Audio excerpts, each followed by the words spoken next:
A man by the name of Notch had an idea. A cave game, a sandbox seemingly endless, an adventure that had everyone saying, just one more block. This man, that game, those blocks have brought all of you here to celebrate what has become Minecraft.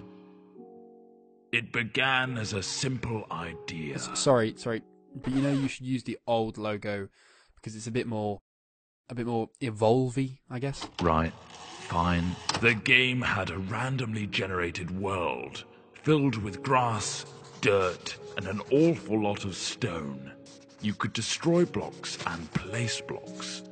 The spark was there, but it needed more. Yeah, like squids. Stop it. Shortly after, more things appeared, like trees, water, clouds. Lava. Yes, lava. The world looked a little more natural. This was the creative mode in single player, but something was missing. TNT. No other people. Tests began with a multiplayer version. People could now play together. New items and blocks were also added. The game was beginning to take shape. Wow, really skimming over the details there. Do you want me to go over all the patch notes? No. The wiki page won't load anyway.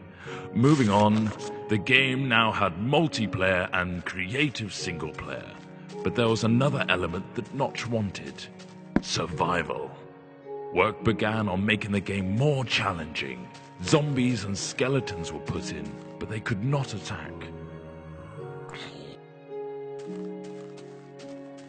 Sheep and pigs were added too. Whoa. Notch also fluffed the coding of the pig and it turned into a creeper. At this stage, this version of the game was labeled Classic. Classic. Brilliant. Then from Classic came the in-dev version. What on earth does that mean? No idea, not important. Dynamic lighting was put in, a new sound engine, and more importantly, crafting was introduced. Then came InfDev. Sorry, what? InfDev introduced a big feature to the world, infinite terrain. No longer was the player constrained to a square world, but now it stretched endlessly. Ore was randomly placed in the world to discover, and other tweaks and introductions were made, like 3D clouds, minecarts and tracks, and also dungeons. Then, the first major version of the game was released. Not like released, but just available? Yeah, pretty much. Fridays became Secret Fridays, where random things were added. The first being redstone, which allowed complex circuitry to be created. What, like that thing? No, that's ridiculous. Snow worlds were added, so were boats and cows, along with a whole host of new items. Oh, and slimes. Those bloody hopping things. Ugh. Then, in Alpha, the survival mode was brought to multiplayer for the first time. This allowed for players to battle monsters and survive the night together. Or just go around gathering creepers and then have them explode on your mate's house? The next big patch came on Halloween of 2010 and introduced the Nether. This threatening place was full of zombie pigmen and the eerie cries of the ghast. Not to mention a considerable amount of lava.